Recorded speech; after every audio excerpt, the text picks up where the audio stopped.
우린 남조선 사람만이요 우린 북조선 사람만이요 우린 삼천리 강산에 우리나라 사람이요.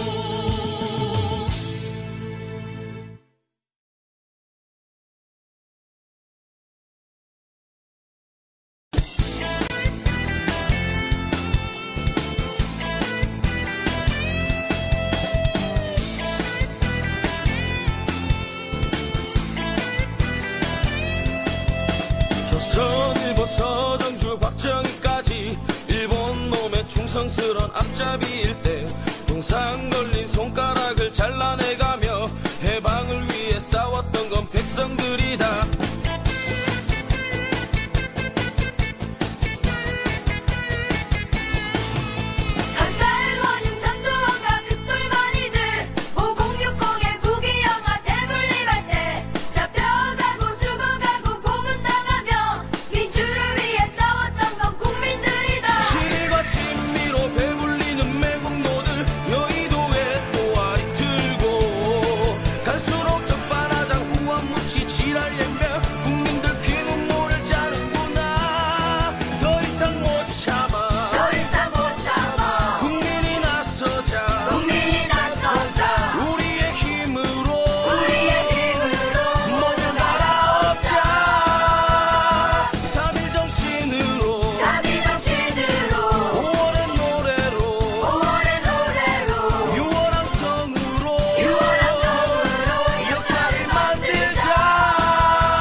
안녕하십니까. 박민호 학생 왔습니다. 신흥님 오셨습니다. 헤라님 오셨습니다. 네, 손명기 학생 왔습니다. 내사랑님 오셨습니다. 한예지 학생 왔고요. 이경주 학생 왔습니다. 권상민 학생 왔고요. 박민호 학생 왔습니다. 유수진 학생 왔습니다. 시집 가겠습니다. 받아줘. 나를 받아줘. 최수연 학생 왔습니다. 설거지 할게. 빨래도 잘 널어.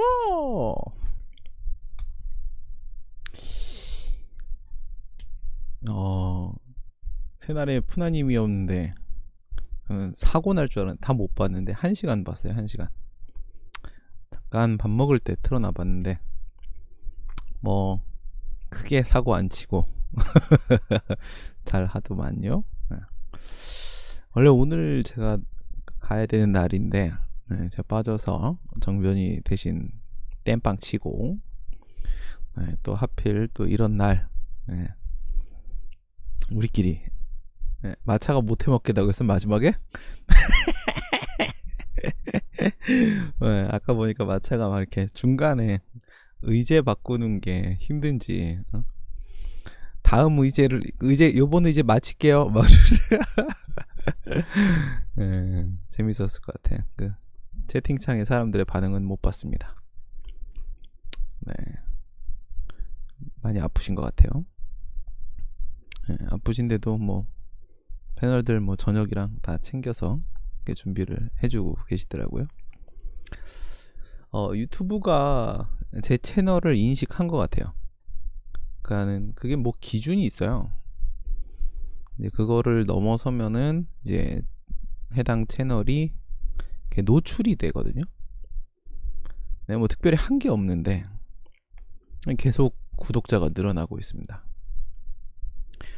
드디어 이제 한 3월부터인가 그때부터죠, 본격적으로 이제 시작을 했으니까 한 반년 정도 돼 가는데 드디어 이제 유튜브가 인식을 하고 노출을 시켜주기 시작을 했습니다. 네, 지광고 학생 왔습니다. 설문조사가 막 돼요? 그 뭔 소리야? 설문조사가 돼요? 그런 게 떠요? 내 채널 아니고 다른 채널. 제 채널 아니죠? 네. 박상진 학생 왔습니다. 내 채널이요? 어디에 설문조사가 떠요? 여기 들어올 때? 그건 뭐지? 또 새로운 뭔가가 진행이 되는 건가? 유튜브 요놈들도 참 뭔가 열심히 하는구나. 예, 유차승 학생 왔습니다.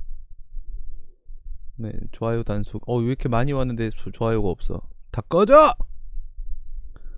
사람이 이렇게 많은데 좋아요가 10개밖에 없어. 다 꺼져! 네, 이지은 학생 왔습니다. 네, 아까 전에 새날도 10,000명 이상 보고 있는데 좋아요가 5,000개밖에 없어가지고 마차가 또 한마디 했어요. 갑자기 일어나던데 일어나도 안 일어난 것 같아서 안타깝긴 하죠. 일어났는데 화를 내려고 방송 중 일어났는데 다 일어난 거였어요. 아우 마차 미안. 아니 우리 학생들도 새날 방송을 많이 봐요. 많이 보고 있고 가끔 새날 방송에서 우리 학생들이 채팅창에 댓글 다는 걸 제가 가끔 이렇게 확인을 하거든요. 요놈 봐라 여기 와 있네 막 이런. 시험 끝나고 월요일 방송에 새날 채팅창에 와서 칭찬 좀 많이 해봐. 어머 우리 선생님이다. 와 선생님이 제일 멋있다. 선생님 짱짱짱이에요. 막 이런 거 좀 해보라고. 왜 안 해? 시험 끝나고 강제적으로다가 내 채널은 못 키워도 내 채널은 죽어 있고 가서 좀 하란 말이야. 시험 끝나고 열심히 준비해서 갈 테니까. 다 까먹었어 시사 프로. 뭔 상황이 돌아가는지 파악만 되지. 와 핵심이 안 보여. 죽겠네 아주 그냥. 네, 다음 주 월요일이 걱정입니다. 네, 오늘 아까 전에 이경주 학생이 주문한 거라고요. 조립식 종합 테마 정보 공개 나왔으면 좋겠다. 이거 정보 공개네. 정보 공개 문제에 대해서 그 조립식만 보면은 모든 상황은 다 정리는 됐다. 그 정도만 쓰면 이제 그게 이제 60점대 후반까지 안 나오고요. 그 정도 쓰면 한 60. 교수님 말씀은 그렇게 말씀하셨어요 저한테. 2,000명 중에 10명 정도 나올 법한 답안이다. 내 조립식을 보고. 근데 내용이야 좋지 뭐. 거기에 이제 문학 판검이 막 다 들어가고 그런 건 아니기 때문에 전체적인 흐름이기 때문에. 근데 그 정도 쓰면은 한 66 정도, 66, 67 요 정도 나옵니다. 요 정도. 그렇게만 하면 되지 뭐. 네, 아까 그거 만드느라고 시간이 너무 오래 걸려고. 시간이 그렇게 걸릴지도 모르고 우선 손을 대봤는데 표여서 이거를 막 이제 고치는데 시간이 많이 걸려요. 근데 또 위아래 그 표현도 좀 이제 좀 균형을 잡아야 되고, 또 법이 바뀐 것들이 있어가지고 바뀐 것들 또 반영을 하고 하느라고 시간이 꽤 많이 걸렸고, 아 괜히 손댔나 막 싶었다가 어쨌든 마무리가 잘 돼서 다행이고요. 네, 전중은 학생 왔습니다. 네, 이제 72번, 73번, 74번 하고, 그리고 나머지는 이제 속도가 좀 날 겁니다. 뒤로 갈수록. 내일 아침에도 한 줄 논점을 진행을 하도록 하겠습니다. 당분간은 아침하고 저녁에 한 줄 논점을 하고, 아침에는 좀 비워놓는다고 했잖아요. 뭘 할지 그때그때 결정을 한다고. 그렇게 하고요. 그다음에 점심에는 한 줄 판례 진행을 하고 그렇게 하도록 할게요. 네. 그 초시생들도 파이널은 와서 작년까지도 그랬어요. 작년까지도 이제 동차반도 학원에서 파이널 할 때 우리 학생들은 뭐 파이널 공짜로 하고 그다음에 찍기 특강 공짜로 하고 이렇게 했는데, 우리 수강생들요, 삼순환 동차반들도 이제 공짜로 들어오라고 했어요. 이제 거기에 대해서 뭐 삼순환 학생들의 불만 없고, 불만이 있을 리가 없죠. 시험 직전에 그거 뭐 외부 인원은 한 1, 2만 원 받고 이렇게 하는데, 그 1, 2만 원을 삼순환도 내가 받으면 받는 거지 뭐. 네. 네. 본인들은 뭐 연기부터 3기까지 왔는데 쟤네들은 한 번밖에 수업 안 들었는데 왜 공짜, 이런 말은 안 나와요. 왜냐면 시험 직전이기 때문에 중요한 지점은 그런 이제 금전적인 문제가 아니고, 이제 이거를 들었을 때 나에게 위협이 되는 존재인가 아닌가, 이게 핵심이거든요. 근데 이제 동차반은 전혀 위협이 안 되잖아. 동차반은 동차반 나름대로 그냥 이번 시험을 유의미하게 가져가는 게 목적인 거고, 삼순환은 합격을 하는 게 목적인 것이고, 그래서 동차반이 삼순환 학생들에게 위협이 되는 게 아니기 때문에 뭐 그런 불만 없었는데요. 뭐 이번에도 마찬가지입니다. 단톡방을 모은 것도 마찬가지고, 어떤 식의 호흡으로 마지막 시기를 지내는가, 그걸 이제 여러분들이 직접 경험을 하시라고 모아드린 거고요. 네, 따라오시면 됩니다. 초시생들도. 네, 김현 학생 왔고요, 전유리 학생 왔고요, 이지연 학생 왔습니다. 네, 동차반 오합지졸이지 뭐. 아니 뭐 균형도 안 잡히는데 뭐 다들 뭐 기본 강의 어디까지 들었는지도 다 다르고. 네, 그거는 네. 동차반에서 1등을 해도 합격은 못해요. 네. 한 사람이 없다니까, 우리나라에 한 명도. 동차반에서 합격한 사람이 한 명도 없는데 본인이 하면 뭐 천재지 뭐. 천재면 좋고. 72번을 하는 거는요, 이제 모의고사 그동안에 우리 시간적으로 안 풀어봤던 부분 먼저 좀 치고 나가려고 하는 겁니다. 그 시험 전날은 딱 전날 여러분 시험 보고 오면 오면서 조립식 보게 해드린다는 거, 영상 준비는 영상 준비대로 하고요. 그리고 이제 그날 밤에 저랑 같이 공부하잖아요. 네, 전날 제가 공지해드리겠습니다. 매년 하던 대로 하면 되고, 네, 전날 밤에 하고 그 다음에 공식적인 일정 3시간, 4시간 정도 하고요. 그리고 이제 새벽에는 질문 받으면서 들을 사람 듣고 아닌 사람 말고 뭐 그런 식으로 진행을 하게 될 거예요. 3시간, 4시간 정도만 이제 공식적으로 진행할 거고, 뭐 밤새 영상 켜놓고 계속 방송을 하긴 할 겁니다. 이렇게 하고요. 그리고 그날 마지막에 한 줄 논점하고 한 줄 판례를 먼저 우선순위는 한 줄 논점이고요. 한 줄 논점부터 해서 시간 되는 데까지 전체적으로 복습을 할 겁니다. 전체적으로. 그러니까 1번부터 50번까지는 지금 한 줄 논점 자료도 드렸고, 그리고 영상도 올라가 있어요 지금. 네, 아까 전에 재생 목록으로 노무 2차 파이널 특강이라고 재생 목록 하나 만들어 놨죠. 네, 거기에 1번부터 50번까지 올라가 있고요. 지금 작업하는 건, 여러분들이랑 공부하는 건 60번부터 117번까지입니다. 이제 문제를 먼저 풀어드렸던 것들은 잠시 볼을 좀 하고, 안 풀었던 것들 중심으로 먼저 좀 보도록 하겠습니다. 네, 보시면은 72번입니다. 갑은 뭐를 물어보는 걸까요? 핵심만 쏙쏙 잡아내시면 됩니다. 핵심만 잡으면 돼요. 행정청은 갑은 행정청 A가 보유 관리하고 있는 정보 중에 을과 관련이 있는 정보를 사본교부의 방법으로 공개하여 줄 것을 청구하였으나, 여기까지만 딱 보면 되게 여러가지 상황이 들어가 있죠. 우선 단순한 행정정보 공개 청구가 아니라 다른 사람에 관한 정보예요. 정보 주체 을이 등장을 하고 있는 상황. 그러면 우선 한 단계 복잡해진 거고, 그 다음에 공개 방법도 제시를 했어요. 사본교부 방법으로 공개해 줄 것을 청구했다. 공개 방법도 제시를 했으면 이 공개 방법 부분에서 신청한 방법 외의 다른 방법으로 만약에 공개를 하게 되면 그것도 역시 거부 처분이 될 수가 있어요. 그러니까 이렇게 들어가게 되면 뭐 끼워 넣을 건 다 끼워 놓은 상태로 출발이 된 거고, 그 다음에 A행정청은 갑의 청구에 대하여 비공개 결정을 하였다. 이렇게 되면 이제 공개 방법에 대한 문제가 아니고 정보 내용에 관한 문제로 들어간 거죠. 네, 갑은 관할행정심판위원회에 위 비공개 결정의 취소를 구한 행정심판을 청구하였고, 근데 지금 이제 정보공개 심판으로 뭘 들어갔냐면 취소 심판을 들어갔습니다. 거부 처분에 대한 취소 심판을 들어갔죠. 2019년도 노무사 기출 문제에서도 정보공개 파트에서의 거부 처분 취소 심판에 대한 문제가 있었어요. 그러니까 문제를 읽으면서는 본인이 봤던 문제들하고 제가 하는 것처럼 계속 비교하면서 움직여야 돼요. 비교하면서.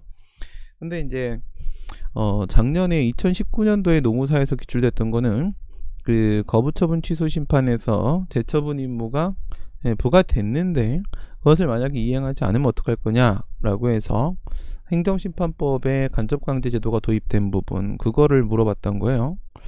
근데 이제 지금 같은 경우에는 이 문제는 거부처분 취소 심판에서 인용이 되고 나서 공공기관이 행정청이 재처분 임무를 이행을 안 했다가 아니라 이행을 했다예요. 알겠어요? 완전히 반대 방향으로 뛰는 겁니다. 이행을 안 했다 그러면 이제 간접강제 신청에 대한 문제로 가게 될 텐데, 그렇게 가는 게 아니라 이행을 했다는 겁니다. 재처분 의무 이행을 해서 결국은 공개 결정을 내렸다, 이게 되는 겁니다. 예, 갑은 관할행정심판위원회 위 비공개 결정의 취소를 관 행정심판을 청구하였고, 동위원회는 갑의 청구를 받아들여 인용제기를 하고, 취소 제결이 나왔고, A행정청 피청구인이죠. 공공기관이 되고, 이에 따라 을에 관한 정보를 공개하는 결정을 내렸다. 공개하는 결정을 내렸어요. 여기까지 딱 봐도요, 와씨, 갑자기 그 문제 만들었을 때 상황이 생각나네. 그러니까 비공개 요청은 중간에 있었겠죠. 비공개 요청이 있었고, 뭐 잘 알고 계신 대로 11조 3항에 따르게 되면 을에 대해서 정보공개 청구가 들어왔다는 사실을 알려줘야 되는 거죠. 본인에 대한 정보의 공개 청구가 들어왔다는 사실을 을에게 알려주고, 그럼 을은 이제 3일 안에 비공개 요청을 해야 된다라고 돼 있어요. 비공개 요청을 당연히 했고요. 할 수밖에 없고, 했는데 뭐가 나왔다는 거죠? 공개 결정이 나왔다는 거죠. 이에 을이 이 사건 거부처분 취소 제결에 취소를 구하는 행정소송을 제기했다면 소제기는 적법한가? 네, 김도윤 학생 왔습니다. 지금 이게 그 여러분들 동차반들, 초시생들 지금 진행하고 있는 기본 강의에서 봤던 문제죠. 제가 이걸 가지고 예를 들어 드렸었죠. 이걸 가지고 협의의 소익 문제였습니다. 효리상인과 다른 백남분리, 그쵸? 효리상인과 다른 백남분리에서 요거는 이제 그 중에 어디에 해당해요? 다른에 해당하죠. 다른 유효적절한 분쟁 해결 방법이 있을 때, 그때는 협의의 소익이 인정되지 않는다라고 했던 다른 유효적절한 분쟁 해결 방법, 그 부분에 해당하는 겁니다. 네, 그렇죠. 네, 그렇고요. 그 다른 유효적절한 분쟁 해결 방법, 보충성에 대한 문제는요, 이거 말고 현재까지 판례 하나도 없습니다. 그 협의의 소익에서 그 보충성 부분 가지고 출제를 하려고 하게 되면 이거밖에 없어요. 그 거부처분 취소 제결에 대한 취소 소송 사건이 되죠. 거부처분 취소 제결 취소 소송. 네. 이거 나오기 전까지는 다른 게 없었습니다. 다른 게 보충성 원칙. 그래서 보충성을 가지고 협의의 소익을 가르치는 강사들 보면 내가 비웃었거든. 존나 잘난 척 하는데 그래서 예를 들어봐. 그러면 다 틀린 예를 들어요. 그거 있으면 이게 안 돼? 이거 있으면 이거 안 돼? 판례 다 된다는데? 뭐가 문제야? 네, 얘가 없어서 저는 안 가르쳤었어요. 저는 다른 유효적절한 문제 해결 방법에 대해서 교수님들이 아무리 기본서에 써도 저는 그냥 무시했어요. 왜냐하면 얘가 없는데 문제가 나올 수 없는데 설명해서 뭐합니까? 손에 잡히지 않는 부분을 던져봐야 학생들한테 혼란만 준다고 저는 생각을 합니다. 수험에서는 철저히 자기 잘난 척이 아니라 수험에 맞춰서 가르치는 게 맞다. 근데 이게 나왔단 말이에요. 이 판례가 나왔으니까 그럼 이제 갑자기 저에게는 엄청나게 중요해진 겁니다. 단, 을은 자신에 관한 정보가 공개 청구된 사실을 통지받고 11조 3항에 따라 통지를 해줘야 되죠. A행정청에 대해 적법하게 해당 정보를 공개하지 아니할 것을 요청하였음을 전제로 한다. 비공개 요청이 있었다는 거죠. 네, 있을 수밖에 없고요. 거부처분 취소 재결에 대한 취소입니다. 협의 수익 인정 안 되죠? 네, 한 줄 논점 보겠습니다. 이거 한 줄 논점 74까지 다 보고 나서 그리고 정보공개 조립식을 같이 한번 보겠습니다. 요만큼 정도 잡아내면 되지 않을까 싶고요. 거부처분에 대한 취소 심판에서 취소 재결이 나온 경우에 다시 거부될 수 있으므로 후속 처분만이 소의 대상이 된다. 필기 안 합니다. 네, 필기하면 너무 확장됩니다. 그럼 아예 그냥 문제를 푸는 게 돼버려요. 파이널이 아니죠. 네, 그러니까 거부처분에 대한 취소 심판에서 인용재결 나오면 그건 무슨 상황이냐는 거죠. 그렇게 되면은 반드시 인용처분이 나옵니까? 지금처럼 공개 결정이 나옵니까? 그것이 아니죠. 거부처분 취소 심판은 거부처분 취소과 마찬가지로 그 거부의 어느 부분에 위법 사유가 있는지 그것만 지적하는 거예요. 뭐라도 하나 위법 사유가 발견되면 그거를 이유로 그냥 취소해버리고 끝내는 겁니다. 그럼 이제 그 다음에는 다시 거부할 수도 있는 거고요. 그 다음에 인용 처분을 내릴 수도 있는 것이고요. 그 다음에 대한 판단은 전적으로 처분청의 결정입니다. 처분청의 독자적인 판단이라는 말이죠. 그러니까 그 거부 사유만, 저 위법 사유만 피해서 다시 거부할 수도 있습니다. 그런데 후속 처분으로 무엇이 나왔다는 거예요? 인용 처분이 나왔다는 거죠. 그럼 저 후속 처분은, 인용 처분은 철저히 처분청의 판단이란 말이죠. 행심위가 재결청이 한 것은 거부의 위법이 있다 여기까지지 인용처분을 내려라 라고 한 건 아니에요. 인용처분을 내려라 라고 하는 건 의무행 심판이잖아요. 이거는 취소 심판에 불과합니다. 소극적 구제수단에 불과하다 이거죠. 의무행 심판은 적극적 구제수단이죠. 어떤 처분을 내려라 이렇게 명령을 합니다. 그러면 재결청이 시키는 대로 그 처분을 할 수밖에 없습니다. 하지만 거부처분 취소 심판은 이렇게 하는 건 아니다. 여기까지만 말을 한 거고, 그럼 이제 그 다음에 어떤 처분을 할 것인지는 처분청에게 전적으로 맡겨줄 수밖에 없다는 거예요. 그럼 여기서 다른 유효적절한 분쟁 해결 방법은 뭐가 된다는 거죠? 바로 후속 처분에 대한 소송을 제기했어야 된다는 거예요. 방금 문제라고 하게 되면 정보주체 을, 즉 제3자 을의 경우에 있어서는 자신의 정보를 공개하겠다라고 한 공개 결정에 대해서 취소 소송을 제기해야 되는 문제인 것이지, 그 거부처분 취소 재결에 대해서 취소 소송을 제기할 문제가 아니라는 거죠. 그러니까 이게 전체로서 하나의 의사작용인지 아닌지를 판단하라고 했습니다. 네, 그러니까 인용 재결이 나오고 그리고 나서 후속 처분이 나오는 겁니다. 인용 재결이 나왔고 후속 처분이 나와요.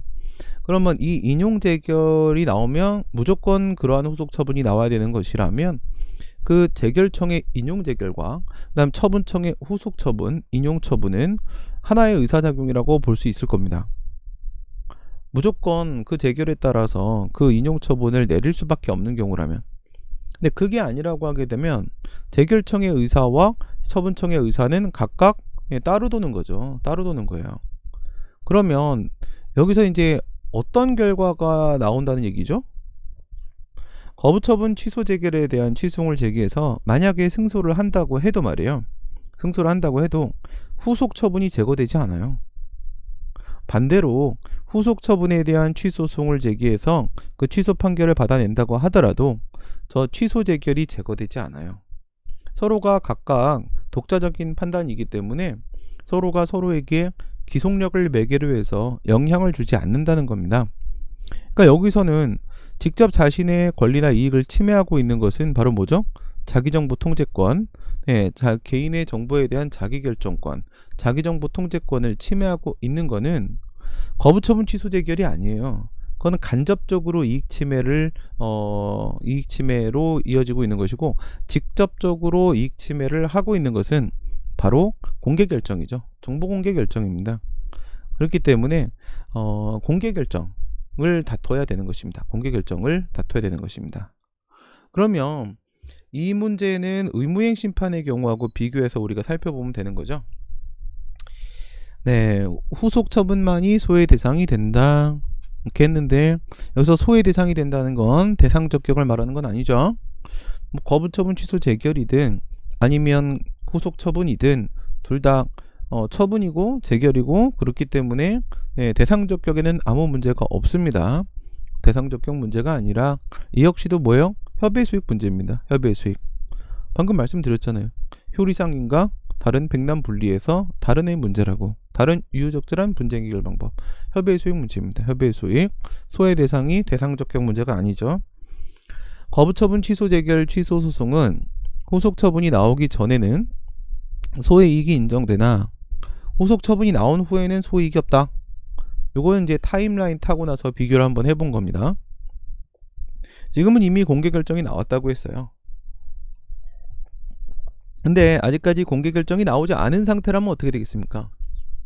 아직까지 나오지 않은 상태라면 거부처분 취소 재결에 대해서 취소 판결을 통해서 저 재결을 제거해 버리면 어떻게 돼요? 그러면 원래 상태로 되돌아가는 거고 거부처분이 남는 거잖아요. 거부처분 취소 재결 때문에 거부처분은 사라졌어요. 그러니까 그 이전의 신청만 남아있는 상태예요. 그래서 그 이전의 신청에 대해서 저런 후속 처분이 나올 수 있었던 거예요. 그런데 이 거부처분 취소 재결을 판결로서 제거를 해버리면 아직까지 후속 처분은 안 나온 상태입니다. 그럼 어떻게 돼? 거부처분이 다시 부활하죠. 그러면 그 신청에 대해서 거부처분이 꽉 막고 앉아 있잖아요. 꽉 막고 앉아 있으니까 저런 후속 처분이 나올 일도 없는 거죠. 즉 아직까지 후속 처분이 나오지 않은 상태라고 한다면 취소를 제기할 소액이 충분히 있어요. 저 신청을 덮어버리면 됩니다. 거부처분으로. 신청을 막아버리면 돼요. 막아버리면 후속 처분으로 이어지지 않겠죠. 후속 처분이 나오기 때문에 나의 이익이 침해되는 거예요. 그래서 후속 처분이 나오기 전이라면 소액이 인정이 된다고 봐야 되겠지만, 후속 처분이 나온 후라고 한다면 그때는 소액이 없어요. 그때는 소액이 없습니다. 후속 처분이 나온 상태에서 말이에요. 지금 상상들 다 하고 있죠. 네, 후속 처분이 나온 상태에서 말이에요. 여기서 거부처분 취소 재결에 대한 취소 판결이 만약에 나온다고 가정적 판단을 한번 내려보세요. 그럼 어떻게 되겠습니까? 다시 거부처분이 부활해가지고 후속처분이 있기 전에 소송을 제기한 경우와 마찬가지로 이전의 신청을 거부처분이 덮어버릴 수 있어요? 아니에요. 이미 후속처분이 그 신청을 덮어버리고 있어요. 이미 후속처분이 신청하고 짝짝꿍하고 결혼했다고요. 그렇기 때문에 거부처분 취소 재결에 대한 취소 판결을 받아낸다고 하더라도 거부처분 부활조차 안 돼요. 부활조차. 후속처분이 나온 다음에 방법은 오직 하나예요. 그냥 후속처분을 취소로 다투는 것 외에는 다른 방법은 아무것도 없습니다. 그러니까 미연에 막으려면 후속처분 나오기 전에 소송을 제기하고 집행정지 걸고 그렇게 해야 되는 문제고, 이미 시간을 놓쳤다면 후속처분이 나온 상태라면 그때는 후속처분을 다투는 것 외에는 방법이 없는 것이다. 이거죠. 네, 김무영 학생 왔습니다. 거부처분에 대한 의무이행 심판에서 특정 처분 명령 재결이 나온 경우에 요번엔 뭐냐면 저 취소 심판하고 비교를 하면서 의무이행 심판을 한번 비교해 보는 거죠. 특정 처분 명령 재결이 나왔다라고 합니다. 특정 처분 명령 재결은 바로 뭐야? 이거 이행 명령 재결이죠. 네, 허가를 내려줘라, 공개 결정을 내려줘라 라는 명령 재결이 나온 거예요. 나온 경우에 다시 거부될 수 없으므로 재결과 후속 처분 모두 소외 대상이 된다. 다시 거부될 수 없으므로가 뭐예요? 위에서 다시 거부될 수 있으므로가 있었죠. 밑에는 다시 거부될 수 없으므로가 있어요. 이 차이가 바로 뭐지? 하나의 의사작용이냐 아니냐라는 문제죠. 각각 독립된 판단인 것인가 아니면 하나의 의사작용인가, 즉 재결청이 시켜서 한 것인가 자신의 의사로서 한 것인가, 그런 차이예요. 밑에 있는 의무이행 심판의 특정 처분 명령 재결 같은 경우에는 재결청이 처분청한테 야 공개명령해, 공개결정해, 야 허가처분해 이렇게 명령을 했다고요? 명령을 받았으면 감독청이, 상급청이 명령을 했는데 처분청이 와 할까 말까, 나 진짜 이거 해야 돼? 뭐 이런 생각 안 해요. 네, 그냥 하는 거예요. 그냥 하는 거죠. 그럼 처분청의 의사는 전혀 개입되지 않아요. 처분청이 공개 결정을 내리고 처분청이 허가 처분을 내리고 한다고 하더라도 해야만 하고, 그것은 전부 다 재결청이 시켜서 한 겁니다. 재결청이 시켜서 한 거니까 이와 같은 의무행심판에서 인용재결하고요, 그리고 처분청에 인용처분하고요, 이 인용재결과 인용처분은 결국 하나의 행정작용이 되는 겁니다. 하나의 행정작용이 된다라고 하게 되면 인용재결에 대한 취소 판결을 받으면 결국은 하나의 행정작용이니까 그 기속력에 따라 인용처분도 같이 취소될 수밖에 없고요.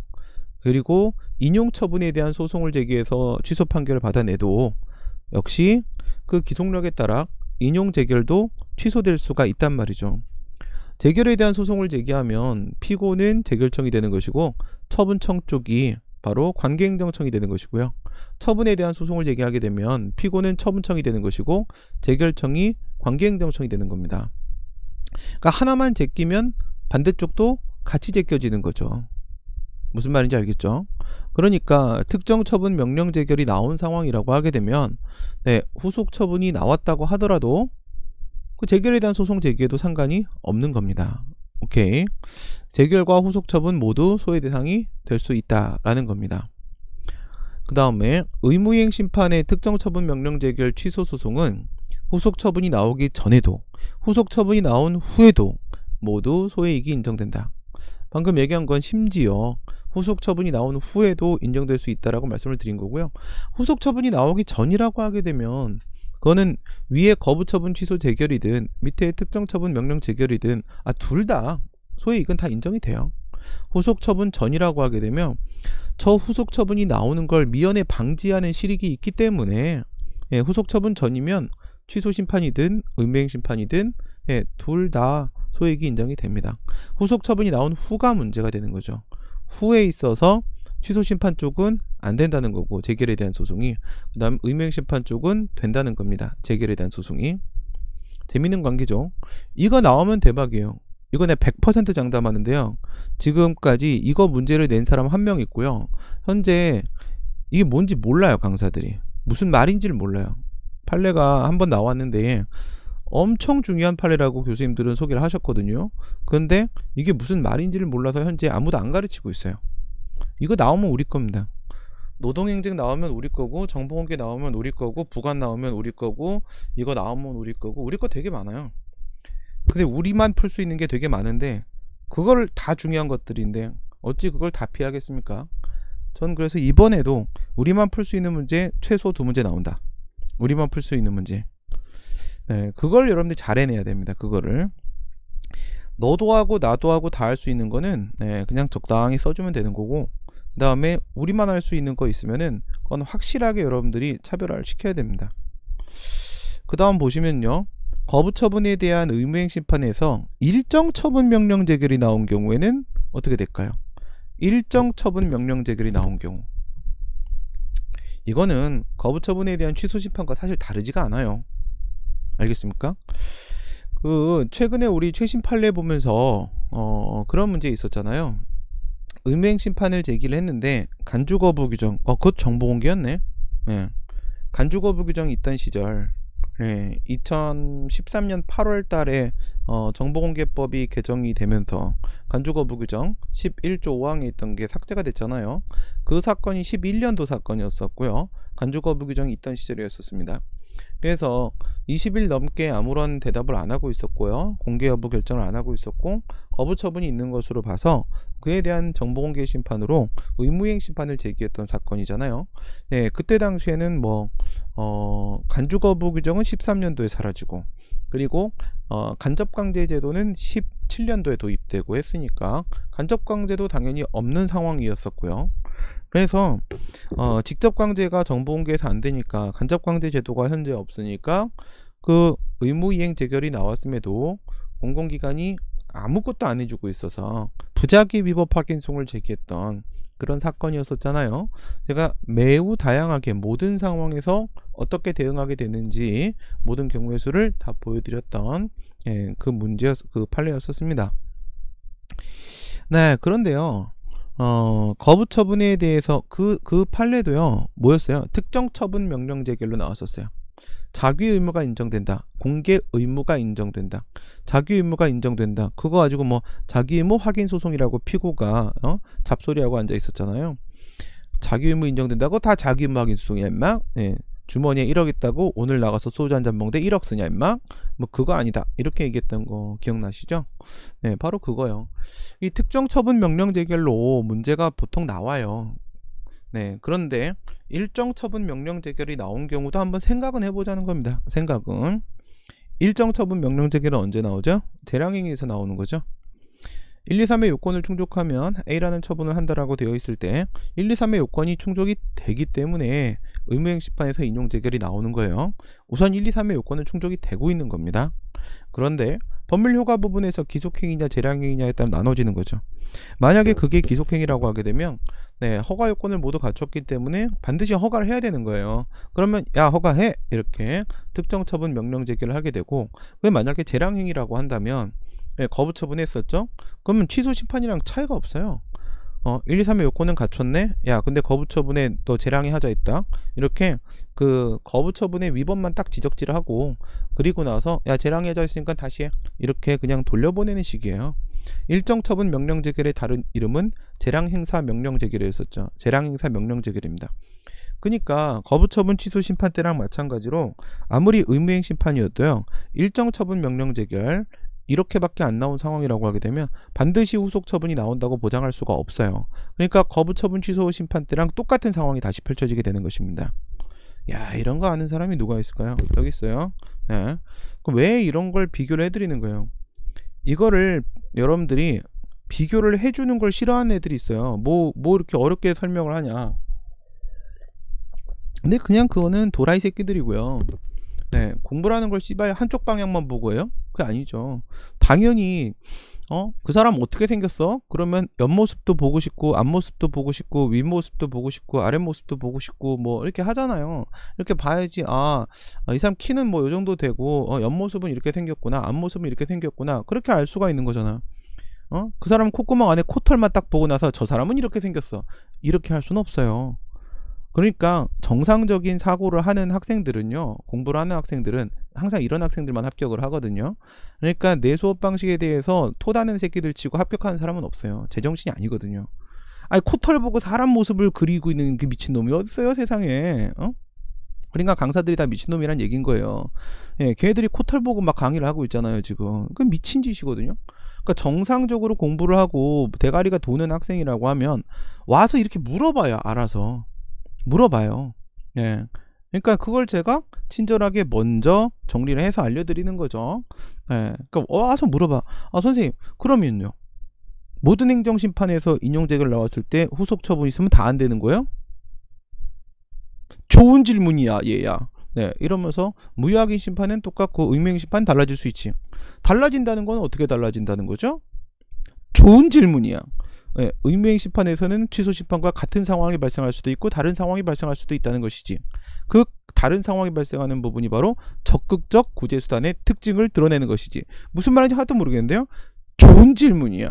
그것은 기속행위와 재량행위가 나눠지는 상황을 말하는 것이야. 선생님, 후속 처분이 나왔을 때 안 된다는데 후속 처분에 대한 소송이 직접적인 이익 침해를 발생시키는 부분이니까 거기다 소송을 제기하는 게 맞다는 말이, 그래요. 언뜻 무슨 말인지 알아는 듣겠어요. 그런데 왜 그런 거죠? 좋은 질문이야. 그것은 바로 기속력 때문인 것이지. 네, 기속력이 이쪽으로 미치는지 저쪽으로 미치는지에 대한 판단. 만약에 기속력이 저쪽까지 한 번에 물귀신 작전이 들어갈 수 있다고 하게 되면 어디에다 소송을 제기해도 상관이 없겠지. 하지만 서로가 각각 툭툭 떨어져 있는 상태라고 한다면, 서로 기속력이 미치지 않는다면 이거는 무엇을 소외 대상으로 삼아야 하는지가 언제나 달라질 수밖에 없겠지. 이런 거죠. 그러니까 정상적인 대가리를 갖고 있고 머릿속에 우동사리를 잡아넣고 있는 놈들이 아니라면 이런 질문은 자연스럽게 나온다는 거예요. 자연스럽게 나오기 때문에 그 맨날 질문 받고 답하느니 내가 한 번에 그냥 알려줄게. 이렇게 되는 것 뿐이죠. 네, 그래서 여러분도 훌륭한 사람이라는 겁니다. 네, 나중에도 그 못난 놈들이 있잖아요. 참 못났다, 참 후지다 인간이. 그런 애들하고는 대화 섞지 마세요. 왜냐면 섞다 보면 그 수준이 돼요. 사람이 그 수준이 돼요. 네, 저도 스스로 경계할 줄 안다고 생각했는데, 네, 친구 잘못 사귀었던 기간이 45년 중에 한 7년 정도 되거든요. 네, 그 중에 베프도 있고, 베프인 줄 알았던 놈, 그 다음에 여자친구도 있고, 뭐, 근데 수준이 정말 아닌 사람이랑 이렇게 서로 대화를 섞고 하다 보면 나도 모르게 그 수준이 돼요. 그래서 좋은 사람들을 만나야 되고, 예, 바른 사람들을 만나야 되고, 그런 겁니다. 그러니까 돈 많은 사람을 만나는 게 중요한 게 아니에요. 정상적인 사고를 하는 사람들, 그런 사람들 만나야 됩니다. 그걸 빨리빨리 깨닫고 피할 때 빨리 피해야 돼요. 무서워서 피하는 게 아니에요. 그 바이러스예요, 바이러스.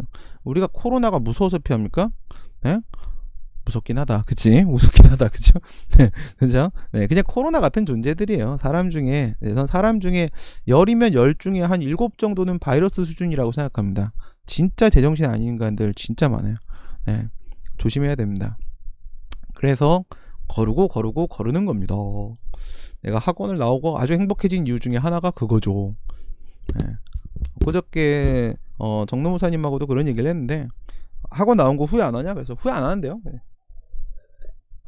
뭐 여러 가지 막 언대한 취지 뭐 이런 거 다 떠나서, 응? 야, 돈을 못 벌잖아.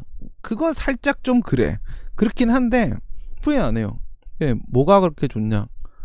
학원에 있을 때는 회사와 학생 사이에 계약을 맺고, 나하고 회사하고 계약을 맺기 때문에 어떤 학생이 와서 내 강의실에 들어와 앉아 있어도 내가 막을 길이 없다. 내가 막을 길이 없어. 난 내보내고 싶다. 진짜 존나 짱나갖고 막 코 골고 자는 새끼, 저기 영상 지금 카메라 돌고 있는데 손 들고 질문하는 새끼, 네, 뭐 다리 꼬고 앉아서 싸가지 없는 소리 하는 새끼, 별별 쓰레기 같은 새끼들 다 앉아 있는데 나가라고 말을 할 수가 없잖아요. 그쵸? 나가라고 할 수가 없어. 그냥 그게 너무 싫었다. 아, 유튜브에서는 씨발 내가 차단시킬 수 있고 끄죠. 내 마음대로 다 할 수 있다. 댓글 삭제도 할 수 있고, 야, 진짜 좋은 사람들만 만날 수 있기 때문에 전 되게 마음이 편해요. 그렇지. 네, 그런 거예요. 살면서 그렇게 걸러가면서 살아가야 됩니다. 그 자기 정신 건강을 위해서, 알겠어요? 정신 건강을 위해서. 또라이랑 섞이면 머리 진짜 아파져요. 일정 처분 명령 재결은 그냥 뭐라고요? 재량행사 명령 재결은 그냥 뭐라고요? 거부 처분 취소 심판과 특별히 차이가 없다고요. 아이, 네가 경험을 못 해봐서 그래. 별별 난리 부르스 막, 네, 정말 별일 다 했습니다. 막, 얘기하면 끝이 없고요. 뭐 그런 건 뭐 뒤풀이 때 말씀드릴게요. 아주 재밌는 얘기들 아주 많습니다. 강사 뒷담화부터 학생 뒷담화까지 신림동의 모든 정보를 알고 있는 제 머릿속에는 뒷담화 용도의 에피소드가 1578개 있습니다. 그 다음에 밑에 보시면은 의무행 심판의 일정 처분 명령 재결 연결되는 거예요. 일정 처분 명령 재결이 나온 경우에는 다시 거부될 수 있으므로 위랑 똑같아지는 거예요. 거부 처분 취소 심판. 후속 처분만이 소의 대상이 된다. 그러니까 이 일정 처분 명령 재결에 대한 소를 제기하면 협의의 소익이 인정되지 않는다. 네, 이거죠. 그 다음 의무행 심판에 또 연결되는 거죠. 일정 처분 명령 재결 취소 소송은 후속 처분이 나오기 전에는 소익이 인정되나. 아니, 후속 처분 나오기 전이라면 뭐라도 상관없다고요. 뭐라도 상관없다고. 이게 거부 처분 취소 재결이든 일정 처분 명령 재결이든 특정 처분 명령 재결이든 어쨌든 전부 다 거부 처분은 취소돼요. 어쨌든 전부 다 거부 처분은 취소가 되고요. 네, 그리고 이제 그 뒤에 무슨 처분이 나올지 아직 모르는 상황이죠. 네, 저 후속 처분 못 나오게 막아버리면 되잖아요. 막아버리면. 그래서 후속 처분이 나오기 전이라면 어떤 인용 재결이든지 간에 소액이 인정됩니다. 그에 대한 소송이. 후속 처분이 나온 후에는 모두 소액이 없다. 모두. 무슨 말이에요? 네? 후속 처분이 나온 후에는 왜 모두가 미쳤구나? 네, 미쳤구나. 모두가 아닙니다. 나온 후에는 위에랑 똑같은 건데 소의 이익이 없다. 네, 이거예요. 소의 이익이 없다. 네, 모두 아니었습니다. 네, 그 다음에 이제 73번 볼게요. 73번. 뭐 이렇게 썰렁해? 그러네요. 설명할 게 없겠는데. 네, 모의고사 73번. 위법한 부관에 대한 행정심판상 불복 방법에 관하여 논하시오. 이렇게 되어 있는데, 기출문제가 우리 뭐 조립식 갖고 다들 잘 기억을 하고 계시죠? 네, 부관에 대해서 다투는 방법. 크게 나누면 어떻게 돼요? 심판이 있고 소송이 있고 크게 나눠지겠죠. 그리고 소송에는 어떤 것들이 있습니까? 일부 취소송과 전체 취소송과 거부처분 취소송과 의무이행 소송, 이렇게 네 가지를 놓고 검토를 하게 되죠. 그러면 행정심판으로 가면 어떻게 됩니까? 똑같겠죠? 네, 일부 취소 심판과 전체 취소 심판과 거부처분 취소 심판과 그 다음에 의무이행 심판, 이렇게 되겠죠. 그냥 소송을 심판으로만 바꾸면 됩니다. 그리고 부관이 위법할 때 무효인 경우도 있어요. 무효인 경우, 무효인 경우는 어떻게 하면 돼요? 일부 무효확인 소송과 전체 무효확인 소송과 거부처분 무효확인 소송과 의무이행 소송 심판 가면은 일부 무효확인 심판과 전체 무효확인 심판과 거부처분 무효확인 심판과 의무이행 심판, 이렇게 가면 되겠죠. 그리고 이제 그렇게 했을 때 소송하고 심판의 차이점은, 소송 쪽에는 의무이행 소송이 없다, 심판 쪽에는 의무이행 심판이 있다, 요거에서 이제 차이점이 발생을 하겠죠. 근데 그거 말고도 과거에는 어떤 차이점이 있었을까요? 거부처분 취소 소송과 거부처분 취소 심판, 네, 이 부분에도 차이가 있었죠. 하지만 지금은 차이가 없습니다. 지금은 왜 차이가 있었어요? 2017년 4월 18일 전까지는 행정심판법에 거부처분 취소 심판에 재처분 의무 규정이 없었잖아요. 따라서 거부처분 취소 심판은 거부처분 취소과 조금 다른 상황이 발생을 하게 됐었을 겁니다. 하지만 지금은 거부처분 취소 심판에 49조 2항 행정심판법 보시면 재처분 의무가 인정되고 있기 때문에 소송하고 아무 차이가 없어집니다. 오케이? 그러면 어디에서만 달라지는 거야? 예, 의무이행 소송, 의무이행 심판에서만 달라지는 겁니다. 오케이? 무슨 말인지 알겠죠? 그래서 이제 행정심판 부분이 익숙하지가 않아서 한번 심판을 가지고 답안을 한번 써보라는 그런 질문이었어요. 부관에서 심판에 관한 문제가 출제된 거는 한두 번밖에 없어요. 부관에 관한 질문은 너무 많이 나왔었고 다양한 각도로 출제가 됐었는데 심판을 함께 불복 방법으로 질문한 적은 몇 번 없습니다. 한두 번 정도밖에 없어요. 그래서 익숙하지 않을 것 같아서 한번 이제 해보라고 한 거고요. 그리고 지금 이게 2018년도잖아요. 18년도. 그러니까 이때까지 전년도 2017년도에 제가 강의를 하면서 거부처분 취소 심판은 거부처분 취소과 달라, 이렇게 설명을 했는데 법이 바뀌어 버렸어요. 2017년도에 법이 바뀌어서 10월 19일 날 시행이 됐잖아요. 그래서 그거도 한번 연습을 해보라는 겁니다. 그것도. 그래서 거부처분 취소 심판에 재처분 의무가 인정된다라는 부분을 부관 쪽에다가도 한번 반영을 시켜보라 라고 연습을 시켰던 거고요. 네, 고정훈 학생 왔습니다. 네, 관련돼서 한 줄 논점 보도록 하겠습니다. 이제 사실 이거는 소송하고 심판을 나눠서 볼 이유도 없어요.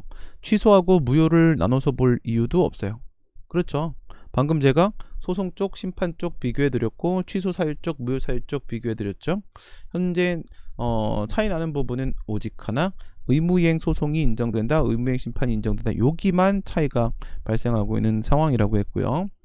네, 보시면 부담은 일부 항고쟁송이면 일부 취소 소송, 일부 무효확인 소송, 일부 취소 심판, 일부 무효확인 심판 모두 아우르고 있는 거죠. 거기서 이제 대상적격과 관련돼서 독립쟁송 가능성 논의를 하잖아요. 독립쟁송이 가능하고 부담, 우리는 부담 긍정설의 입장을 취하죠. 부담 긍정설, 분리 가능성설, 전면적 긍정설, 이렇게 세 개의 학설이 있잖아요.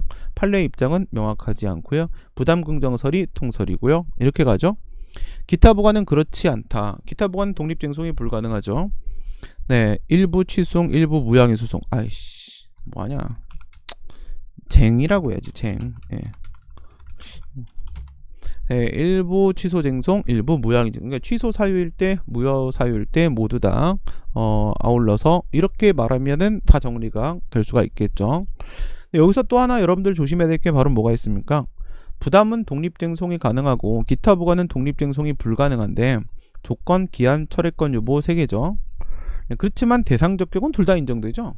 대상적격 때문에 독립쟁송 가능성 논의를 한 건데 독립쟁송이 얘는 인정되고 쟤는 부정되는데 하지만 대상적격은 거꾸로 둘 다 인정이 되죠. 왜 인정이 되죠? 소송의 형식, 심판의 형식이 바뀌기 때문에 그렇죠. 학설에 따르게 되면 그냥 소송의 취소 사유 쪽으로 보낼게요. 그러면 부진정 일부 취소이라는 걸 학설은 집어넣어서 논의를 하잖아요. 그러니까 부담은 진정 일부 취소로 가게 되고 기타 부과는 부진정 일부 취소로 가게 된다는 점에서 거기서 대상적격은 둘 다 인정되는 요상한 결론이 나오게 되는 것이죠. 독립쟁송은 부담은 O, 기타 부과는 X. 그 다음에 대상적격은 부담도 O, 기타 부과도 O. 이렇게 되는 이유는 부담과 기타 부과의 소송 형식이 달리 적용되기 때문에 그렇다. 이런 거죠. 네, 그 다음에 부관에 대한 일부 항고쟁송에서 부담은 독립취소, 독립무효 확인이 가능하나 기타 부관은 그렇지 않다. 이건 뭘 기억하면 되죠? 그러니까 일부 취소 소송으로 설명할게요. 네, 나머진 그대로 그냥 응용해서 집어넣으면 되는 거니까.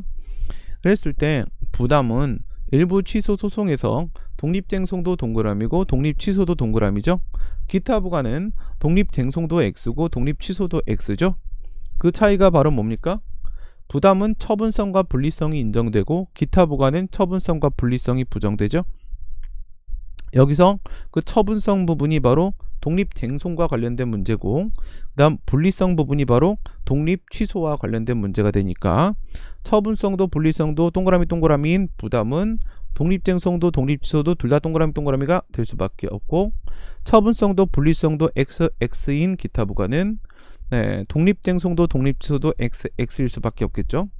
그래서 제가 여러분들에게 주문했던 것은 답안은 그냥 조립식대로 그냥 쓰면 되는 것이고 여러분들이 직접 해야 될 일은 그 부관이 과연 부담인지 조건인지 기한인지 철회권 유보인지 결국 그것이 부담이냐 기타 부관이냐 이거를 여러분들이 판단하시는 일 그것만 남은 것이다. 알겠죠? 부담은 독립 취소 또는 무효 확인이 가능하므로 일부 항고쟁송의 권리보호이익이 인정되나 기타 부관은 그러하지 아니하다. 이거는 지금 뭘 말하려고 하는 거죠? 독립 취소와 독립 무효 확인이 가능하다. 이거 바로 위에 있었던 말이네요.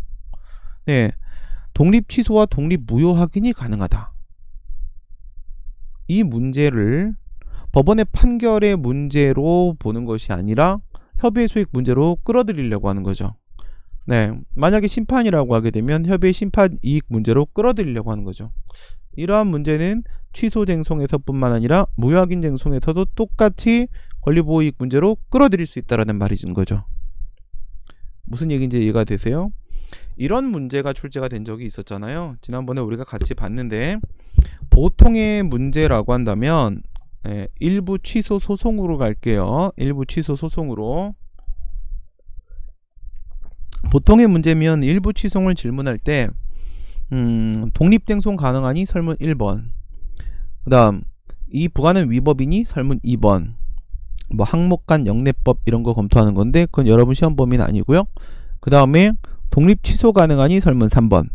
이렇게 해서 소송재판, 본안재판, 법원 판결 단계로 설문 1, 2, 3 순서로 출제를 합니다. 지금껏 대체로 그렇게 출제를 했고요. 그런데 그게 아니라 이 부관에 대해서 일부 취소를 제기하면 적법한가? 이렇게만 물을 때가 있어요. 뭐라고요? 일부 취소송은 적법한가? 이렇게만 물을 때가 있다고요. 뭔 소리야 이게? 적법하냐라고 하게 되면은 소송 요건을 모두 갖추었는가? 이게 되는 거잖아요.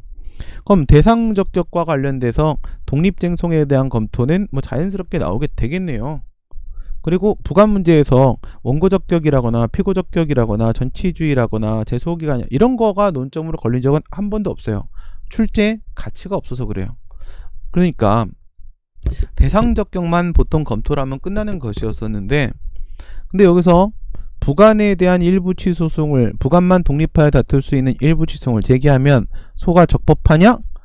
이렇게 되면요, 제가 여러분들한테 뭐라고 주문을 드렸냐면, 일부 취소송에 대한 질문이 들어오면 어쨌든 어떤 식으로든 독립쟁송과 독립취소에 대한 검토가 둘 다 들어가야 된다고요. 무조건 배점을 넣습니다, 교수님들이. 그러니까 독립취소 부분이 들어가 앉을 자리가 없어지는 겁니다. 법원의 판결을 묻지 않았거든요.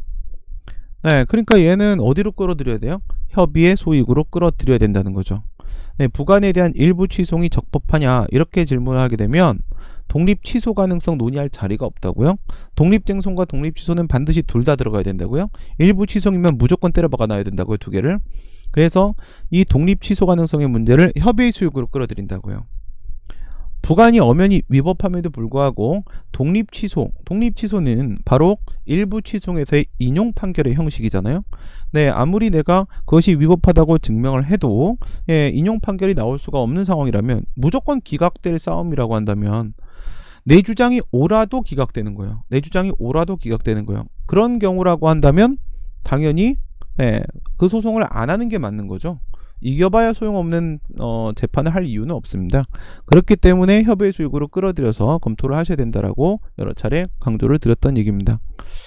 네, 됐고요. 이제 74번 가보겠습니다. 여기까지 뭐 쉬웠네요. 74번인데요. 이건 이제 사립학교 법인이에요. 사립학교 법인인데 올해 사립학교 문제가 한 문제가 포함이 됐죠. 지금 교수님들이 출제를 지금 들어가서 하고 계신데요. 네. 출제를 하고 계신데, 네, 아까 전에 이제 카톡이 몰래 왔어요. 카톡이 와서 사립학교 문제 네가 1년 동안 계속 강조를 해서 어쩔 수 없었다. 그냥 의리상 넣었다. 네, 그러는 거예요. 아, 어디 넣었어요? 1이에요, 2이에요, 3이에요. 그러니까 그건 야, 좀 너무하잖아. 그건 못 가르쳐주고 어쨌든 넣었으니까 됐지? 그래서 내가 감사합니다 그랬죠. 네. 그래서 사실은 교수님한테 카톡이 온 건 아니고요. 제 아는 귀신이 있어요. 제 아는 귀신을 지금 출제하고 있는 이제 호텔에 좀 보냈어요. 보내서 가서 문제지를 좀 보고 와라 이렇게 했는데 이 친구가 그 건물에 갇혀 있는 귀신이어가지고요. 그래서 여기까지 오기가 힘들다는 거예요. 그래서 이제 자기가 따로 핸드폰을 저기 살아있을 때 쓰던 거를 아직도 해지를 안 하고 갖고 있다고, 그래서 많이 노력을 해서 그 핸드폰을 누르는 그게 가능하다고 하더라고요. 그래서 아까 여기 왔어요. 카톡이 왔는데 사립학교 문제를 낸 걸 봤고, 예, 그렇게 또 내도록 자기가 좀 최선을 다했다고 하더라고요. 또 의리를 다해서. 네. 야, 너가 1년 내내 사립학교 문제 나온다고 그렇게 떠들어댔는데 안 나오면 어떡하냐? 그래서 그 출제위원들이 돌아다니는 곳마다 그 피로 벽에다가 사립학교, 교원, 사립학교, 학교법인 막 이렇게 계속 밥 먹을 때도 피 질질 흘리고 잠잘 때도 천장에다가 피로 사립학교 이렇게 썼대는 거예요. 네, 그렇게 써서 이제 사립학교를 결국 내는 걸 확인했고, 그래서 이제 잠도 잘 수 있도록 허락을 해주고 있다고. 그래서 새끼들 좀 의리가 있구나. 역시 민주지정은 대박이야 시네. 그래서 오케이 땡큐 볼 했죠. 네, 그래서 이제 사립학교 문제인데요. 이 문제는 그러면 어디에 제가 초점을 맞춰서 냈을까 한번 보시기 바랍니다. 뭐 보면은 와 진짜 74번 2018년도 이외 모의고사 딱 보면은 여러분들이 와 진짜 대박이다, 어떻게 이런 생각을 하지, 와 막 이런 생각을 여러분들 하실 수 있을 거예요. 놀라지 마세요. 뭐 저도 제 IQ가 끝이 어딘지 잘 몰라요. 그냥 생각할수록 나 잘 모르겠어. 이게 뭐 끝이 없는 것 같아요. 예, 엄청난 것 같은데, 예, 그래 한번 볼게요. 예, 아래의 경우에 사용자가 위원회의 처분의 취소를 구하는 행정소송을 제기하는 경우에 그 소제기의 적법성 여부에 관하여 논하시오. 뭔 말인지 하나도 모르겠죠. 그쵸? 나도 밑에 이 두 개를 비교해서 물어보고 싶었던 거예요. 비교해서 이거 그 저기 뭡니까? 교원 소청 심사 논점 세트. 뭐 이거 잘 모르시겠는 분들은 지금 우리 채널에 노동행정 논점 세트 재생 목록에 들어가면은 노동행정 논점 세트 재생 목록에서 교원 소청 심사 파트 있어요. 그럼 거기서 내가 중간에 그림을 하나 보여주는 순간, 그림을 넣었나? 아니면 내가 막 손으로 막 이러고 있었나? 하여튼가 네, 뭐가 있어요. 중간에 듣다 보시면은 예, 거기서 제가 뭘 얘기하냐면 피청구인이요. 피청구인이 과연 소를 제기할 수 있는 원고적격이 인정되는지 그 얘기를 꺼내요. 피청구인의 원고적격이 인정이 될까 안 될까? 무슨 말인지 아시겠습니까? 네, 피청구인의 원고적격이 인정이 될까 안 될까? 네, 그렇게 하면서 어떻게 나누냐면은 그때 했던 거 순서 한번 기억해봐요. 맨 왼쪽부터 예, 전체를 크게 두 개의 칸으로 나눠요. 두 개의 칸으로. 그러면은 행정위원회에다가 구제신청, 네, 소청심사, 뭐 행정심판 뭘 제기하든 간에 행정위원회에다가 이렇게 당사자가 청구를 하게 되는 케이스는 공무원이 청구를 하는 경우가 있겠고 일반 근로자가 청구를 하는 경우가 있겠고 두 개가 나눠질 수 있겠죠. 네, 공무원 사건인지 네, 뭐야 정소영 학생 왔습니다. 나 방금 전에 정소영 질문에 답변을 하느라고 지금 여기는 지금 온 거죠? 네. 네, 그래서 왼쪽에가 공무원이고 그 다음에 오른쪽에가 근로자예요. 이렇게 돼 있고 그 다음에 이 공무원도 근로자도 교원인 경우와 교원이 아닌 경우를 나눕니다. 그렇게 치면요, 공무원인데 교원이 아닌 경우, 공무원인데 교원인 경우, 근로자인데 교원인 경우, 근로자인데 교원이 아닌 경우, 이렇게 되면은 1번, 2번, 3번, 4번 이렇게 나눌 수 있겠죠. 오케이? 1번은 뭐라고요? 교원이 아닌 공무원입니다. 2번은요, 교원인 공무원입니다. 3번은요, 교원인 근로자입니다. 4번은요, 교원이 아닌 근로자입니다. 이렇게 해서 1번, 2번, 3번, 4번 하면 1번하고 2번이 공무원이고 3번하고 4번이 바로 근로자가 되죠. 여기서 중간에 있는 2번하고 3번이 교원이 돼요. 2번하고 3번이. 오케이. 그래요. 이런 식으로 이제 나누는데요. 지금 여기서 질문을 하는 거는 결론부터 알려드릴게요. 여러분 마지막이니까 헷갈리지 않게. 이해가 중요한 게 아니라 이제는 기억이 중요한 거잖아요. 이 1번과 2번은요, 1번과 2번은 피청구인의 원고적격이 인정이 안 돼요. 피청구인의 원고적격이 인정이 안 되고, 그 다음에 3번과 4번은 뭐 어찌됐든 간에 피청구인의 원고적격이 인정이 된다는 거예요. 그러니까 공무원 쪽은 피청구인이 소송을 못 제기해요. 그 다음에 근로자 쪽은 피청구인이 소송을 제기할 수가 있는 겁니다. 종이에 그려서 내 종이에 뭐 그렸었구나. 그렇게 되고요. 그러면 이제 이 문제는 설문 1번하고 설문 1번이 아까 그 네모칸의 4번이에요. 4번. 그 다음에 설문 2번이 아까 그 네모칸의 3번입니다. 3번. 그러니까 얘네들은 둘 다 근로자예요. 둘 다 근로자인데 한 놈은 교원이고 한 놈은 교원이 아닌 거죠. 그러면 결론부터 말씀드린 대로 보시게 되면 얘네들은 둘 다 피청구인 쪽에서 피청구인이래. 나 미쳤다. 피청구인. 첫 번째 타자에서 피청구인이죠. 네, 피청구인이라고 부르겠습니다. 네, 맞아요. 네, 틀린 거 없어요.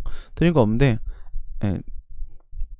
약간의 차이 부분이 지금 떠오른 게 있어서 그렇고요. 지금까지 설명드린 거 아무것도 문제 없어요.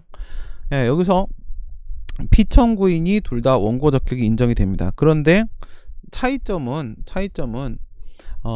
하나는 처분에 대한 소송을 제기하고요, 하나는 재결에 대한 소송을 제기하고요. 이런 상황이 발생한다는 거예요. 지금까지 설명드린 내용을 우선 바탕으로 해서 문제를 한번 보시기 바랍니다. 그 문제가 되게 신박하다는 걸 느끼게 될 거예요. 사용자가 이렇게 했잖아요. 제가 사용자가. 그러니까 여기서 피청구인이라는 표현을 사용자라는 표현으로 끌어들였어요. 왜냐하면 3번 4번 칸으로 왔으니까요. 3번 4번 칸으로 왔으니까 근로자 칸으로 왔잖아요. 교원이든 교원이 아니든 간에 근로자 칸으로 왔으니까 그러면 결국은 사용자와의 관계 문제가 돼요. 그렇게 하면서 다시 이 교원인 근로자와 교원 아닌 근로자의 사용자를 같은 놈으로 고정시키면 돼요. 같은 놈으로. 그게 가능한 게 학교밖에 없죠. 학교 안에는 교원과 일반 직원이 있잖아요. 우리가 통상 교직원이라고 하는 사람들. 그러면 사립학교 학교법인이 등장을 해버리게 되면 그 안에 교원인 근로자와 교원이 아닌 근로자가 동시에 등장을 하게 되고, 원래 3번 4번 칸에 근로자 영역으로 오면은 어쨌든 상대방은 사용자로 고정을 시킬 수가 있어요. 그렇게 해서 지금 질문을 잡아 놓은 겁니다. 그럼 얘네들은 어쨌든 첫 번째 행정위원회를 만날 때는 이 사용자가 피청군이 될 수밖에 없어요. 이 사용자가. 자, 여기까지 바탕으로 문제 볼게요. 결국 마지막에 사용자가 소재기로 갈 수 있냐 없냐를 묻는 거예요. 학교법인 A학원이 운영하는 사립대학교 교직원의 부당해고 구제신청 사건에서, 지금은 이제 직원이죠. 정확한 표현은 직원이에요. 교직원은 교원 플러스 직원인데, 근데 판례마저도 그냥 직원을 교직원이라고 잘못 불러요. 판례가 국어 능력이 상당히 떨어지는 건 사실이에요. 네, 판례 보다 보면 막 비문 엄청 많죠. 네, 그래서 그런 건 뭐 신경 쓰지 말고 그냥 직원을 판례가 그냥 교직원이라 부르니까 그냥 나도 교직원을 부른 거예요. 네, 밑에는 교원이라고 했으니까 구별할 수 있어요. 부당해고 구제신청 사건에서 재심 신청에 대해 고용노동부 장관 소속하에 설치하는 중앙노동위원회가 부당해고라는 판정을 내린 경우, 그러니까 노동위원회가 부당한 해고라는 판단을 내린 거죠. 근데 노동위원회는 두 단계로 진행이 되잖아요. 두 단계로. 그러니까 우선 여기까지 읽고 나머지 잠깐 두고 그 다음에 밑에 한번 보세요. 설문 2번. 학교법인 B학원이 운영하는 사립대학교 교수의 해임 처분 소청심사 청구 사건에서, 요번엔 뭐죠? 교수예요. 교원이 등장했죠. 그러니까 위에는 직원입니다. 일반 근로자고 밑에는 교원인 근로자고 이렇게 되고 있어요. 소청심사 청구 사건에서 교육부 산하에 설치하는, 위에는 뭐요? 고용노동부죠. 밑에는요? 교육부죠. 위에는요? 노동위원회죠. 밑에는요? 교소위죠. 교원소청심사위원회가 부당한 징계라는 결정을 내린 경우, 그러니까 이렇게 내버리면 노동위원회가 부당한 해고다, 그 다음에 교원소청심사위원회가 부당한 징계다라고 하면 이제 어느 쪽에서 불복을 해야 돼요? 사용자, 학교법인 쪽에서 불복을 할 수밖에 없는 거잖아요. 그럼 얘네들이 불복을 할 때 어떻게 불복을 하게 될 것이냐 이거죠. 소송까지 갈 수 있겠느냐라는 것이죠. 네, 위에 보시면요. 설문 1번에서 단 지방노동위원회가 교직원의 구제 신청을 기각하였고, 그리고 해고 처분 이후에 3개월이 지나 중앙노동위원회의 구제 신청을 함께하지 않았거나, 뭘 말하려고 하는지 잘 보세요. 네, 그럼 모의고사이기 때문에 투박하게 냅니다. 투박하게 투망을 던져야 되니까. 실제 기출에서는 그 중에 하나의 상황을 설정해서 출제를 하기 때문에 깔끔하게 나와요. 깔끔하게. 모의고사를 깔끔하게 내면 안 됩니다. 그렇게 되면은 모의고사 문제를 1578개를 내야 된단 말이에요. 불가능하죠. 이렇게 해서 살짝 걸쳐 놓으면은 한 번에 막 여러 개의 문제를 한 번에 카바를 칠 수가 있잖아요. 초심에서 구제 신청을 받아들이는 구제 명령이 나와 학교법인 A학원이 재심 신청을 하였음을 전제로 한다. 그러니까 지금 이게 무슨 상황이에요?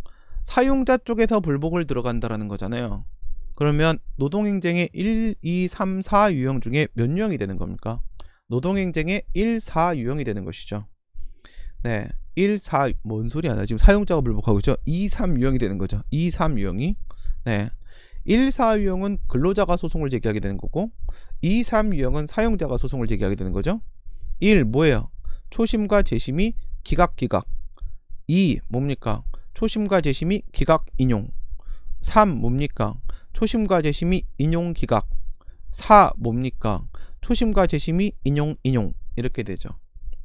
그랬을 때 기각 1유형은요, 근로자가 지금 열받았죠. 그렇죠? 정당한 해고라고 말한 거예요. 2 들어가면 기각 인용, 한 번 뒤집어졌으니까 부당한 해고라고 본 거죠. 어쨌든 노동위원회는. 그럼 사용자가 불복을 하게 되겠지. 다음 3 들어가면 인용 기각, 이렇게 되면 한 번 뒤집어진 거니까 여기서 당연히 사용자가 불복을 해서 들어가게 되겠지. 그 다음에 4 들어가게 되면 인용 이렇게 되니까 이건 갔다가 돌아온 거잖아요. 정당한 해고라고 한 거잖아. 그러니까 근로자가 소송을 제기하게 되겠죠. 이런 상황입니다. 그럼 여기는 지금 2, 3 유형이 되는 거잖아요. 2, 3 유형이. 그러니까 지금 첫 번째 거는 기각 인용 이 상황입니다. 기각 인용. 왜? 지금 진호위가 기각했다는 말밖에 없어요. 근데 노동위원회는 최종적으로 뭐라고? 부당한 해고라고 판단을 내린 거잖아요. 그러니까 진호위에서 기각을 했고 결국 부당한 해고가 됐다면 중노위의 재심은 인용이 됐단 말이죠. 그 다음에 2번 같은 경우엔 초심에서 구제명령이 나왔대요. 구제명령 나왔다? 인용이 됐다는 거죠. 그런데 노동위원회가 최종적으로 부당한 해고라고 봤다면 중노위는 기각을 시켰다라는 결론이 되겠죠. 그러니까 이게 바로 노동행정 분쟁 유형의 2유형, 이게 바로 노동행정의 3유형에 해당을 하겠고요. 그럼 사용자 쪽에서 불복해서 소를 제기한 상황이 되겠죠. 그런데 이게 해고가 나오고 나서 3개월이 지나서 구제신청, 중앙노동위원회 구제신청은 함께하지 않았다 라고 말을 한 이유가 뭐예요? 만약에 3개월이 아직까지 지나지 않았다라고 하게 되면은 이 중노위에 재심 신청을 할 때 구제 신청을 같이 하게 될 거 아니겠습니까? 그렇게 되면 구제 명령을 내용으로 하는 재심 판정에 대해서 소를 제기하게 될 거잖아요. 그럼 결국은 뭐 구제 명령에 대해서 소를 제기하는 거나 마찬가지 상황이 되거든요. 네, 그래서 그렇게 하면은 위하고 아래하고를 깔끔하게 비교할 수가 없기 때문에 제가 구제 신청은 따로 하지 못한 상황을 설정을 한 겁니다. 그럼 어떻게 되는 거예요? 이거는 그러면 순수하게 그냥 거부처분 취소 심판을 제기한 겁니다. 중앙노동위원회 재심이 거부처분 취소 심판과 함께 그 구제 신청이 함께 들어간 게 아니고 구제 신청은 없고 그냥 거부처분 취소 심판만 순수하게 들어간 거예요. 이런 상황으로 전제를 깔아 놓은 겁니다. 네, 그 다음에 이 설문 2번도 단서가 있죠. 설문 2번. 네, 사실 요거를 질문해야 되는 부분이죠. 요거를. 이 사립학교 교원의 문제라고 하게 되면은 여기는 교원의 지위 향상 및 교육활동 보호를 위한 특별법, 교원지휘법의 개정 과정이 중요하게 되겠죠. 원고 적격이 인정되냐 안 되냐 문제에 있어서 말이죠. 그래서 밑에 이렇게 단서가 붙게 됩니다. 네, 이샤론님 오셨습니다. 보시면은 부당한 징계라고 교소위가 결정을 내렸습니다. 이 교원에 대해서. 단 심사위원회 결정에 대한 교원의 제소권만 인정하였던 종전 법률 조항에 대한 헌법재판소의 위헌 결정이 나온 바 있으며, 무슨 말인지 알겠죠? 네, 지금은 교원의 지위 향상 및 교육활동 보호를 위한 특별법이고요. 옛날에는요, 교원의 지위 향상을 위한 특별법이었습니다. 뭐 어쨌든 과거나 지금이나 약칭은 교원지휘법이고요. 이렇게 했을 때 그 구법에 구교원지휘법 10조 3항에 뭐라고 돼 있었다? 10조 3항에 교원만 소를 제기할 수가 있고 학교법인 등은 소를 제기할 수가 없다, 이렇게 돼 있었단 말이죠. 그래서 그 조항에 대해서 지금 위헌 결정이 나온 바 있는데, 심사위원회 교소위의 결정이 나온 다음에 나오고 나서 90일이 지나고 90일 뒤에 헌법재판소의 위헌 결정이 나왔고, 오케이? 다시 그 이후에 90일 뒤에 사립학교 법인 등의 제소권을 인정하는 개정 입법 및 그 시행이 이루어졌으며, 개정 법령의 시행 전에 학교 법인 B가 이 사건 소를 제기하였음을 전제로 한다. 이게 무슨 상황이겠습니까? 이거 지금 여러분 이해가 되십니까? 타임라인 그려야죠, 머릿속으로. 타임라인 여러분들 갖고 계신 연습장에다가 한번 그려보시기 바랍니다. 그럼 여기에 지금 포인트가 교소위의 소청결정, 그쵸? 교소위의 소청결정이 나온 시점이 하나가 있어요. 그 다음에 헌재의 위헌 결정이 나온 시점이 하나가 있다고요. 오케이? 소청결정 시점하고 위헌 결정 시점하고 두 개의 점을 찍으란 말이에요. 그러면 소청결정 이전이 1구간, 소청결정 이후 위헌결정 이전이 이렇게 되면 점이 3개가 되겠다. 점을 소청결정 1, 2, 3 내가 찍어줄게요. 네, 이건 말로 하기가 쪼까리 복잡한 상황이네요. 네, 교원소청심사위원회의 소청결정이 이렇게 있어요. 소청결정이 있고, 필기를 안 하려고 했는데. 네, 이렇게 있고요. 그 다음에 구간, 그 다음에 두 칸이죠. 그 다음에 위헌 결정이 이렇게 있습니다. 헌법재판소의 위헌 결정이 이렇게 있고요. 구간. 그리고 나서 이제 개정 입법 새로운 법, 신법이 시행된 겁니다. 네, 신법 시행이 있습니다. 구간 이렇게 나누게 되면은 이 앞대가리는 의미가 없으니까요. 네, 요 앞대가리는 의미가 없으니까 너는 그냥 점점점 살아라. 점점점 살고 얘를 1구간, 얘를 2구간, 얘를 3구간. 이거 기억나시죠? 이 그림. 네, 이 그림 다 기억나실 겁니다. 너무 많이 했던 거여서 이렇게 들어가게 되면요, 여기에는 뭐가 있어요? 여기에는 구법이 있는 상황이죠. 여기는 구법이 있고요. 그 다음에 위헌결정에 의해서 구법 사라지고요. 예, 그러면 여기는 뭐야? 아무것도 없습니다. 예, 뭐라고 할까요? 무법이라고 할까요? 무법, 마법이라고 할까요? 미안합니다. 네, 그 다음에 여기는 뭐야? 신법이 있는 거죠. 여기는 신법이 있습니다. 이렇게 되면은 구법에서는요, 교원만 소를 제기할 수 있다라고 했으니까 여기서는요, 학교법인, 예, 법인은 무조건 원고적격이 X예요. 그쵸? 그럼 여기는요, 학교법인, 법인의 원고적격이 인정이 될까요? 그 다음에 여기는요, 학교법인, 여기는 무조건 동그라미라고요. 여기는 학교법인의 원고적격을 인정을 하고 있지 않습니까? 이렇게 되는 거예요. 그럼 이걸 보는 순간 여러분 뭐가 느껴져요? 지금 90일이라고 했죠? 결정 나오고 90일 뒤에, 그 다음에 위헌결정 나오고 다시 90일 뒤에. 네, 여기서 소청결정 나오고 여기가 90일. 90일이 지났대요.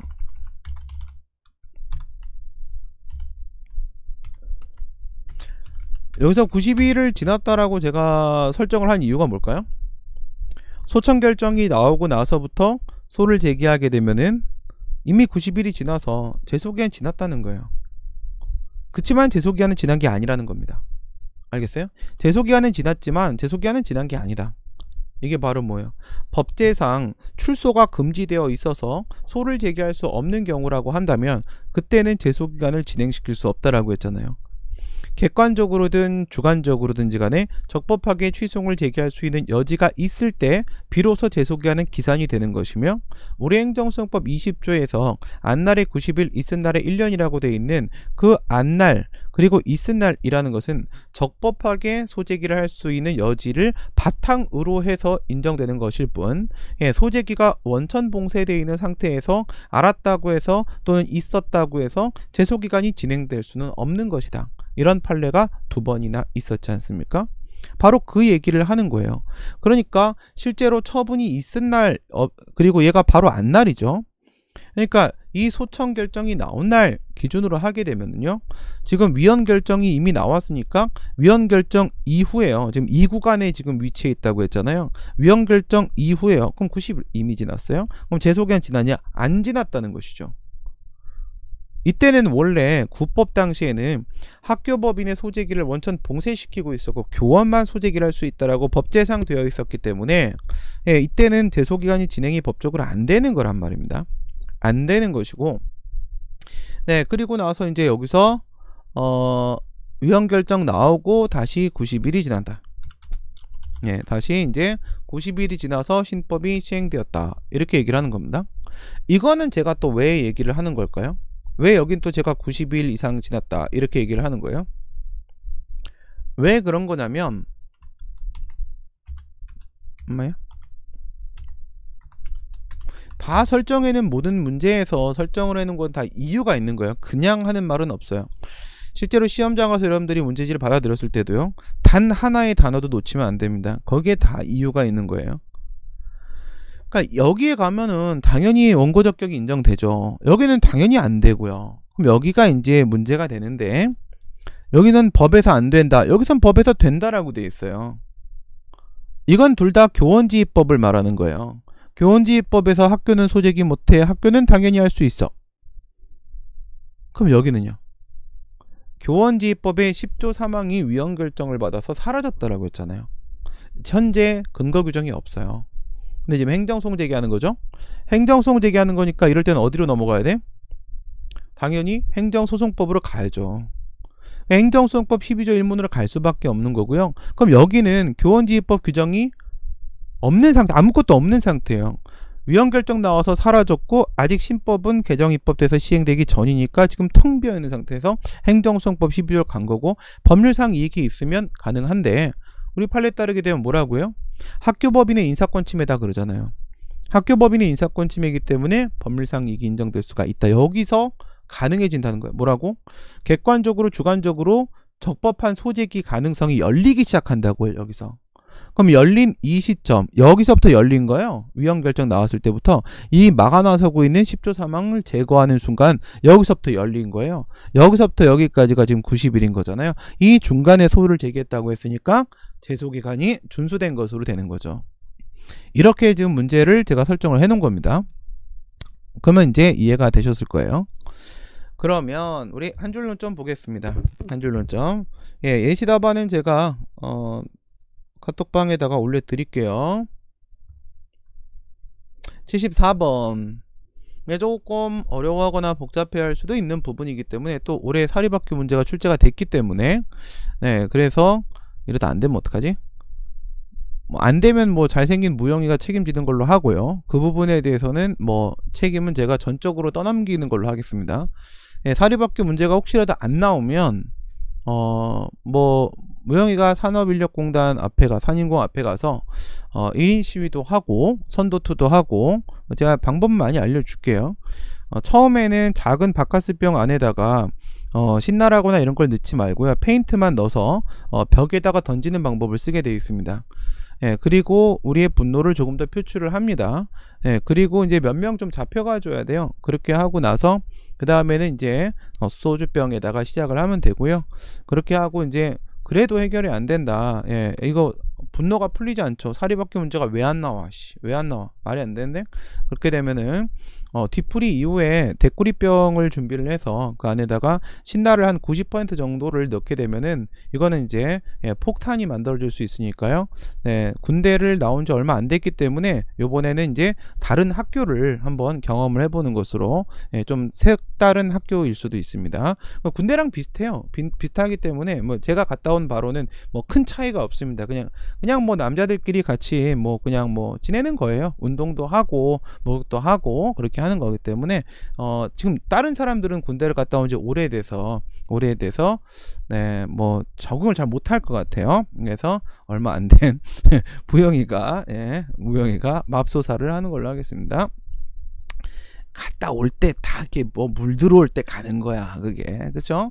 네. 학교도, 군대도, 그 다음에 거기도 이렇게 해서 물 들어올 때 한 번에 젊었을 때 해야지. 나이 들어서 하면 허리도 아프고, 그럽니다.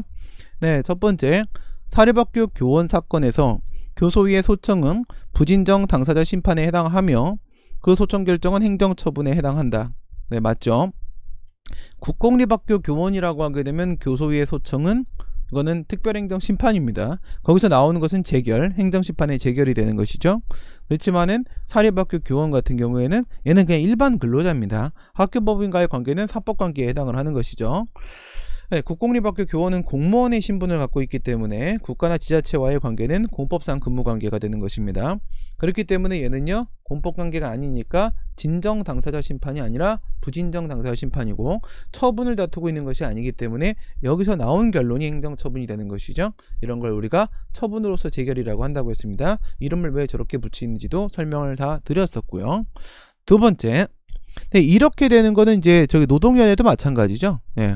그냥 근로자가 구제 신청을 하게 되면 지방노동위원회 초심은 부진정 당사자 심판에 해당을 하며 그 지방노동위원회에서 나오는 초심 판정은 행정처분에 해당한다. 예, 처분으로서 재결 똑같은 거죠. 그죠? 똑같은 거죠. 같은 일반 근로자인데 뭐 달라질 이유가 전혀 없습니다. 네, 그 다음 국공립학교 교원의 소청에서 피청구인은 원고 적격이 부정되나? 사립학교 교원의 소청에서 피청구인은 원고 적격이 인정된다. 아, 요거 재밌죠? 예, 이렇게 칠 수도 있다라고 했어요.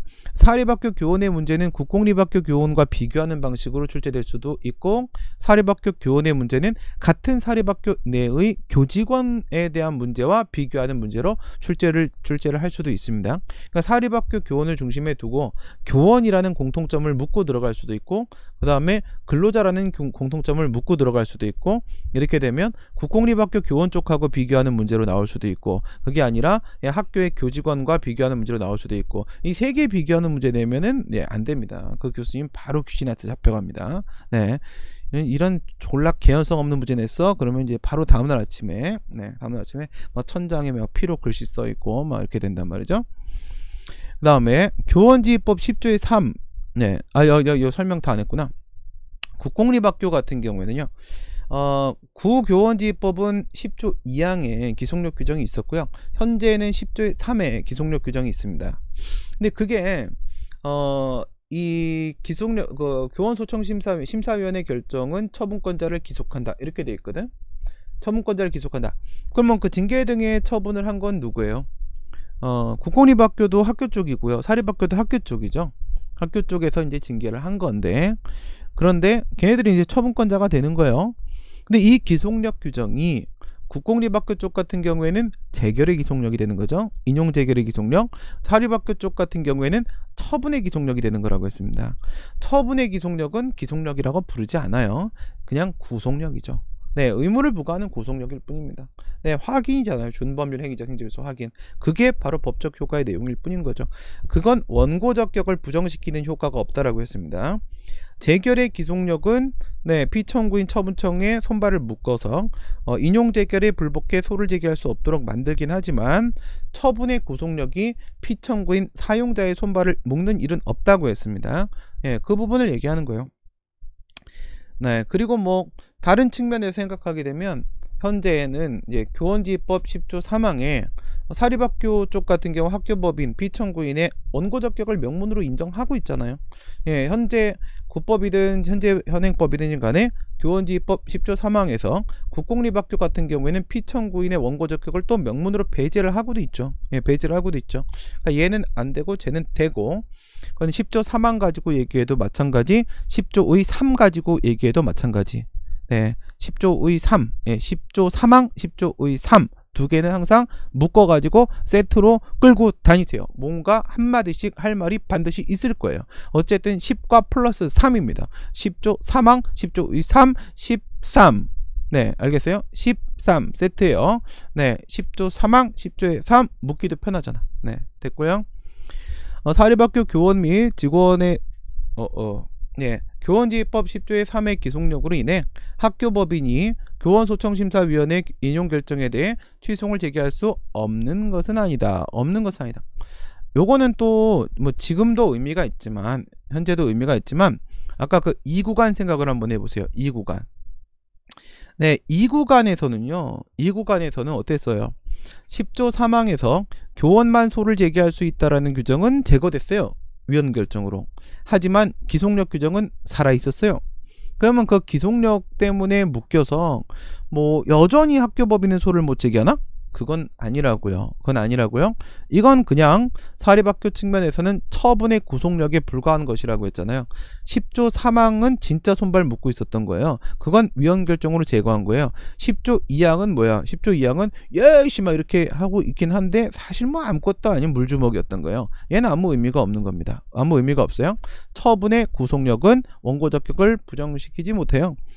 그 다음, 사립학교 교원 및 직원에 대한 징계가 각각 교원이라면 교원소청심사위원회, 직원이라고 하면 노동위원회 일로 가게 돼 있죠. 부당한 징계라고 결정이 난 경우에, 그러니까 하나의 사립학교가 얘도 징계하고 쟤도 징계하고 이렇게 했는데, 얘는 교원소청심사위원회고 쟤는 노동위원회를 갔단 말이에요. 근데 이제 둘 다 부당한 징계라는 판단을 받은 겁니다. 난 경우에 그 사용자인 학교법인은 당의 위원회에 뭐 교원소청심사위원회든 노동위원회든 간에 그 결정에 대해 취소를 제기할 수 있는 원고적 격이 인정된다. 요게 핵심이죠. 요게 핵심이죠. 아까 전에 1, 2, 3, 4에서 3, 4 부분이 바로 근로자 쪽입니다. 근로자는 교원이든 아니든지 간에 원고적 격이 어떤 식으로든 인정이 된다고 했잖아요. 바로 이겁니다. 네, 원고적 격이 인정이 됩니다. 다음 보시면 사립학교 교원에 대한 징계가 교원소청심사위원회에서 부당한 징계라고 결정이 난 경우에 학교법인은 처분에 대한 취소송을 제기하여야 하며, 사립학교 직원에 대한 징계가 노동위원회에서 부당한 징계라고 결정이 난 경우에 학교법인은 재결에 대한 취소송을 제기된다. 이거 이해가 되십니까? 이거 이해가 되세요? 그러니까 이 교원이 소청심사를 청구하게 되면 그것도 부진정 당사 심판에서 나오는 처분이고요. 그 다음에 직원이 징계라고 돼 있네. 네. 직원이 진호위에다가 구제 신청을 하게 되면 그것도 부진정 당사 심판이고 거기서 나오는 것도 똑같이 처분으로서 재결이죠. 네, 거기까지는 똑같다고요. 거기까지는 똑같아. 그런데 어디서부터 차이가 나지? 10조 3항에 보게 되면은, 교원지휘법 10조 3항에 보게 되면 이게 처분이라고 해서 중간에 행정심판을 거칠 수 있냐? 못한다라고 돼 있어요. 교소위의 소청 결정에 불복이 있으면 무조건이야. 소송으로만 가야 돼요. 알겠어요? 다이렉트 소송으로만 갈 수 있습니다. 그러니까 전자는 처분에 대한 소송 이거 하나밖에 없어요. 처분에 대한 소송. 그런데 후자 같은 경우 어떻게 돼 있어요? 후자 같은 경우에는 근로기준법 31조 2항에서 중노위의 처분에 대해서만 소를 제기할 수 있다라고 돼 있죠. 얘는 또 무조건이야. 재결에 대한 소송만 가능하게 돼 있습니다. 진짜 웃기죠? 얘는 무조건 처분에 대한 소송만 돼요. 진짜 웃기죠? 얘는 무조건 재결에 대한 소송만 됩니다. 그러니까 이게 얘네들이 아무런 선택지가 없어요. 쟤는 무조건 처분이고 얘는 무조건 재결이에요. 예, 완전히 그게 극을 달려주는 상황입니다. 얼마나 기억하기도 편합니까? 처분 당시에 출제할 수 있는 거 엄청 많죠. 사립학교는 진짜 보고예요. 보고. 쟁송의 보고. 네, 보고! 이렇게 하는 거죠. 네. 처분 당시에 법대상 출소가 금지돼요. 취소의 제기가 허용되지 않았다면 그때부터, 처분 당시부터 바로 제소기간이 진행되는 것이 아니며, 위헌 결정으로 해당 법조항의 효력이 상실되어 비로소 적법하게 취소를 제기할 객관적 또는 주관적 여지가 발생한 날을 제소기간의 기산점으로 삼아야 된다. 예, 아까 설명드린 내용이죠. 판례 내용이고요. 네, 그 다음 처분서를 송달받은 날부터 계산하여 이미 제소기간을 경과하였더라도, 지금 그 상황을 제가 설정한 거예요. 소청결정이 나오고 그때부터 이미 90일이 지난 상황. 그래서 제가 이렇게 깔아놓은 겁니다. 깔아놓은 거고요. 90일이 지났다. 이미 제소기간이 경과했더라도 당시에 적법하게 취소를 제기할 수 있는 객관적 또는 주관적 여지가 없었다면, 이를 이유로 불가쟁력이 발생하였다고 할 수는 없다. 그러니까 지금 현재 이 구간에 있다고 하는데, 뭐 소청 결정 나오고 나서 이게 처분이죠. 이 처분이 나오고 90일이 이미 지났단 말이죠. 그러면 현재 여기 불가쟁력이 발생해 있는 거냐? 아니라고요. 불가쟁력이 발생해 있는 게 아니죠. 불가쟁력이 발생했다고 할 수는 없다. 어디서부터? 위헌 결정이 나왔을 때부터 기산시키라고 했잖아요. 마지막, 징계 처분을 받은 사립학교 교원이 그에 대해 교원 소청 심사를 청구할 수 있다고 하여 학교법인의 징계 처분이 행정 처분으로 의제되는 것이 아니며, 그에 대한 심사위원회 결정은 행정심판의 재결에 해당되는 것으로 볼 수 없다. 이게 핵심이었었죠. 이게. 그러니까 그 10조 3항, 국공립학교 교원이라고 하게 되면 그 소청심사에서 피청구인 쪽이 처분청이잖아요. 처분청. 그러니까 그 기속력, 10조의 3에 있는 기속력 규정은 재결의 기속력이 맞는 거고, 따라서 피청구인 처분청은 원고 적격이 없는 게 맞죠.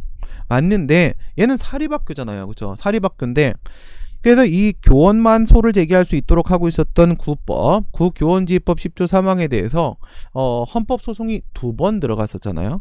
2번 들어갔는데 첫 번째 헌법재판소가 완전히 오판 때렸죠. 이렇게 봤단 말이죠.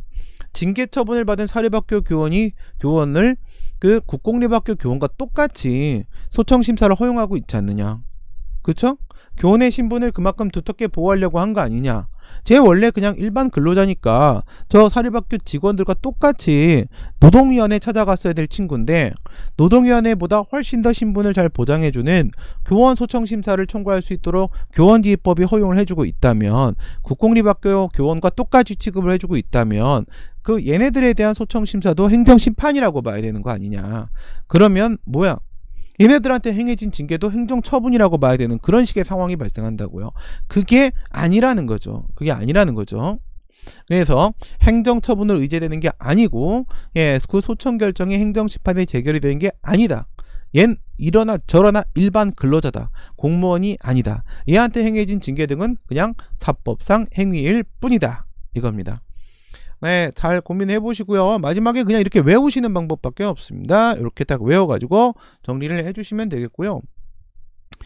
뭐 72번이 저거여서 정보공개 문제여서, 네, 아까 낮에 또 제가 또 기염을 토하면서 제작해낸, 네, 종합 세트, 뭐야, 종합 테마라고 해놨나? 종합 테마. 그러니까 뭐 원고 적격, 대상 적격 이게 아니죠. 정보 공개로 한 번에 묶어버린 거잖아요. 예, 이렇게 써라라고 한 거를 설명을 드리고자 하였으나 시간이 너무 많이 지나갔어요. 아니, 너무 많이 지나가서 뭐 시간 될 때 같이 하거나 아니면은 저기 뭐야, 시험 전날 이렇게 우선 읽어보세요. 읽어보시고요.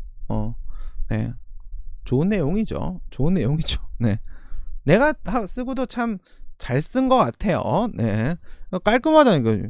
뭐 확 그냥 뭐 그 복잡한 내용을 한 방에 이렇게 했잖아요. 여기까지 합시다. 네.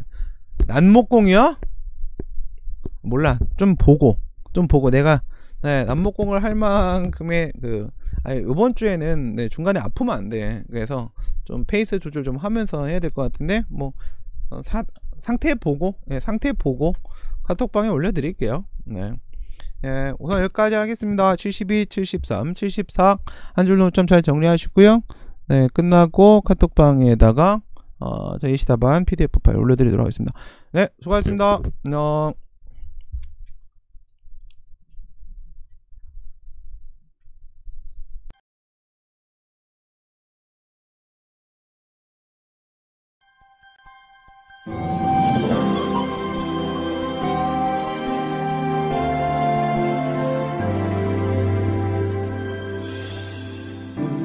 새로운 시대로 가는 5개의 문이 우리 앞에 있습니다. 일자리 혁명입니다. 복지국가의 문입니다. 경제 민주화의 문입니다. 새로운 정치의 문입니다. 그리고 평화와 공존의 문입니다. 기회는 평등할 것입니다. 가정은 공정할 것입니다. 결과는 정의로울 것입니다. 사람이 먼저입니다. 사람이 먼저인 세상을 만들겠습니다.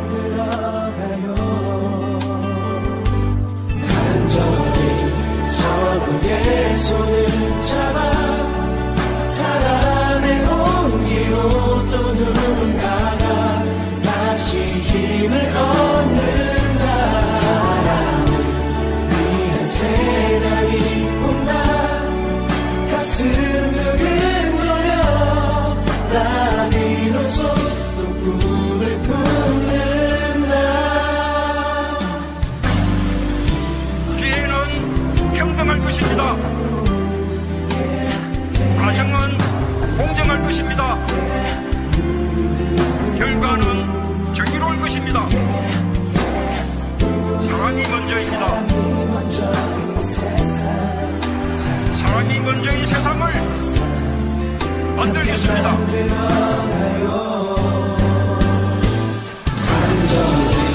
서로의 손을 잡아 사랑의 온기로 또 누군가가 다시 힘을 얻는다.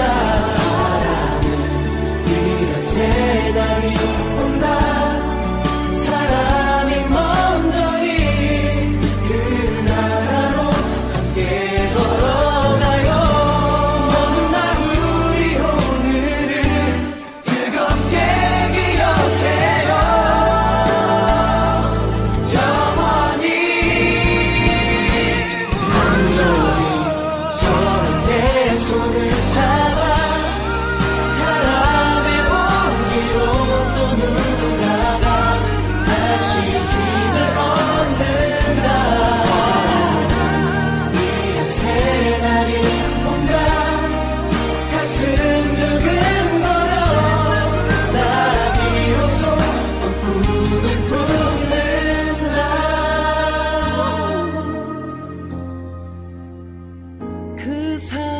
때문에 살아